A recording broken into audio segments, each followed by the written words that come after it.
What is good, y'all? Welcome back to the Chris Lonestar channel. Today we are breaking down the official OTA notes from today's practice. I will be using the notes from the Dallas Cowboys website along with Pat No C Walker's tweets on Twitter. I will also put the link in the description to both of these articles. That way you'll also be able to look at these as well. So let's dive straight into it. Coming straight out of OTAs, Ezekiel Elliott has been viewed as the leader of the RB room. Basically, he's been taking a lot of those 1 reps along with Rico Dowdle. Him and Dowdle split reps today for this practice, so that is something to look into. That shows you how much they view Rico Dowdle as a starter and how much they trust Rico Dowdle and like his production and his improvement coming into this season. The only thing that Rico has been having a problem with as of late has been his health. So if he does keep his health up, I do see him potentially being the starter. Obviously, time will tell with that one. Tyler Guyton and Cooper Beebe have been taking second team reps. Actually, Hoffman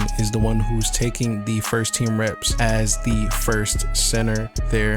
That should be expected as Brock Hoffman has been in the room and he is an extremely hard worker. But look for Tyler Guyton and Cooper Beebe to start to translate into those first team reps. Chuma Edoga is the first team tackle as well. So those two guys are in their place. Obviously, they need to earn that spot, so they are earning it the right way from what I can see so far. As there is still a battle at the wide receiver 3 position, Jalen Tolbert, Jalen Brooks, and Turpin are all in that race together with each other. Now, today, Jalen Tolbert and Jalen Brooks were both targeted by Dak Prescott during first team drills, but Kevontae Turpin was not to be denied, targeted heavily in 7-on-7 drills, catching at least 1 deep fade in the full team drills from Dak. So that is good to see that this competition is well and alive, but also still keep an eye out for Flournoy and for Crooms. Those are both 2 receivers that are coming into this year's season, coming out of the draft and of the undrafted free agent market, that I think could pose a threat to either the wide receiver 3 or the wide receiver 4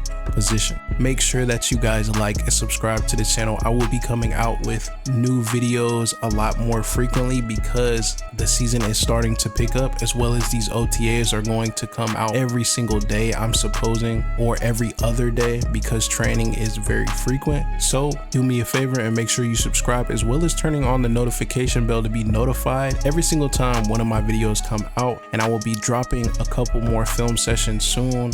Trey Lance had several well-placed throws in full team reps to open practice, including traffic over the middle that only undrafted wide receiver Corey Crooms was in position to elevate and grab, as Lance looks far more comfortable in his process now. Now, I just kind of touched on Crooms as well as Flournoy, but these are guys that you definitely need to stay tuned for and definitely keep updated on coming into this year's season. These are 2 guys that have definitely been able to show their abilities on the tape, and if converted well, they can possibly be rotational pieces in this year's offense. Trey Lance seems to be doing much better than he did at the 49ers already, as understanding the playbook and understanding the fundamentals and getting comfortable. Definitely look forward to him in the preseason as well to see how he shows out, comparing obviously to Cooper Rush, to see who can battle for that quarterback 2 spot. Marshawn Kneeland won multiple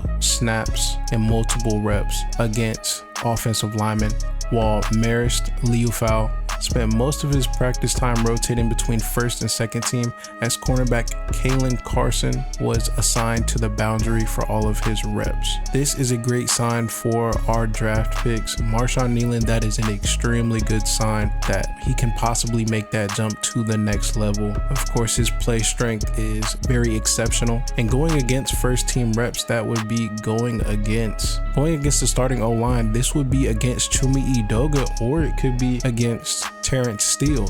So those are good reps between those 2. It is a good sign also that Liufau is getting first and second team reps, but we do also have to remember that Overshown is out nursing his injury currently, so they are taking that slow in that route. But we cannot forget about Kalen Carson, somebody that I was extremely high on the pick for the value, and I feel like his impact on this team and in the rotational cornerback room will be very good this season. So make sure you look out for him in the preseason as well. But it is good to know that he's taking boundary corner reps. So potentially if Carson were to start, I'm assuming that they would kick Bland back inside at the slot position. Mike Zimmer and others have discussed the likely usage of 3 running backs under his system, as Damone Clark, Eric Kendricks, and Maris Liufau were the ones taking the first team reps on Wednesday. DeMarvion Overshown figures to factor into that equation when he's medically cleared later this offseason. Something that I touched on before about Maris being able to take those reps along with DeMarvion Overshown coming off of that injury. A lot of people were wondering if we were actually going to run a 4-3, and I believe that this proves everything that you need to know. If they're taking so many snaps to the point where he's talking about first team reps, this might be somewhat of a base package for our defense. And I think that Maris can add a lot to this room coming out, but we could not sleep on DeMarvion Overshown and the impact that he had early on in the preseason. I feel like Damone Clark is the odd man out that needs to improve his game and step up to be able to see if he can really keep his spot between these 2 rookies coming in. Every linebacker spot is open besides the middle linebacker position that will be held by Eric Kendricks. So as far as Will and Sam Backer, those are things that will be a constant battle throughout the entire preseason. Whoever wins these jobs, it will make volumes around this room. As Lance continues to grow more comfortable, he has found a pair of receiving weapons that have proved to be consistent for him. Rookie Ryan Flournoy and Jalen Cropper. Flournoy displayed strong hands on a pair of difficult grabs on Wednesday, while Cropper was able to make grabs in tight windows and leak across the middle of the field for would-be yards after catch. I feel like these are 3 players that you need to watch in the preseason and throughout training camp to see if they can make that leap to go forward to take the next steps. I feel like Flournoy has all the traits in the world, being tall, fast, and strong. So stay tuned for these guys to make huge impact coming into this year's season. While he was off to the side still rehabbing from his ACL injury, DeMarvion Overshown looks considerably bigger in his upper body going into year 2. In the locker room after practice, he said that he's added 12 to 13 pounds in anticipation for taking on a bigger role in 2024. This is extremely good news to see that he's definitely been working out this offseason, definitely been getting in his bag. You love to see that. And I think the flashes that we've seen from DeMarvion Overshown last year will definitely carry over into the regular season. And I like his demeanor. Even though he got injured and tore his ACL, he's been rehabbing at a very fast pace and been staying disciplined and making sure he's eating the right things and making sure he's packing on the amount of muscle that he's needed to.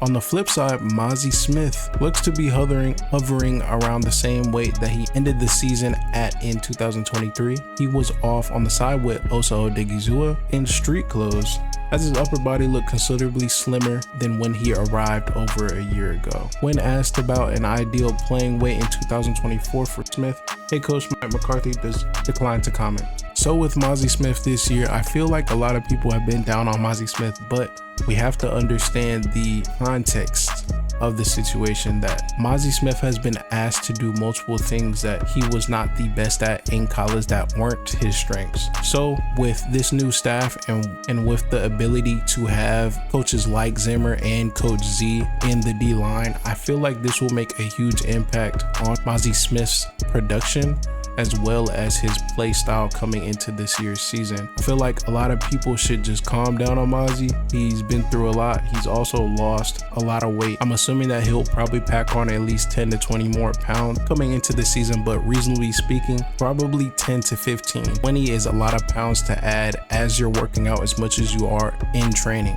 So look forward to AllMiigZ Smith making a couple steps this year. I feel like people think that the defensive tackle position is something that is a microwave position, but something as nuanced as a nose tackle or one tech does take a couple of years for them to be able to be acclimated to that play strength. Though I don't think that is AllMiigZ's issue, and I will cover Mozzie's issues that I believe that he needs to work on coming onto this season, and that will be a video that I will drop this week, so definitely stay tuned for that as well. And saying that Mike McCarthy declined his playing weight, I feel like this is something that shouldn't be too much thought up into, because number one, Mike McCarthy is somebody who likes to keep his cards to the chest. He doesn't like to give out anything, so him declining to comment on this isn't very much of a surprise. They also asked Zimmer about this earlier, that I will touch on in my Mozzie video, and I will show you guys what Zimmer had to say about Mozzie's weight as well. It's also interesting to see that Osa is on the sideline. Hopefully Osa is okay and is good, considering that he is coming into a contract season. I believe his contract will be up next year, so he's definitely looking for an extension and definitely looking for a career year heading into his contract talks. Tolbert and Brooks are both getting first team reps. I feel like this is very important and great to see that Tolbert and Brooks are the two that are fighting for this wide receiver 3 position. I feel like this will be a good battle. I do think, and I am leaning towards Tolbert taking this spot, but of course we will have to see as this plays out throughout training camp of who Dak trusts the most and who is the most reliable and who is the most versatile. And that is all for today's training camp OTAs. Now make sure you like on the way out, and I'll see y'all in the next one. And y'all might be saying, none of this off-season stuff matters, none of these OTAs matter. You know, I feel like the team is still gonna have a losing season. I'm just giving up on this team. We still have Dak Prescott. We still have our key cornerstone pieces. So, like I said, if you love the star, believe in the star. Peace.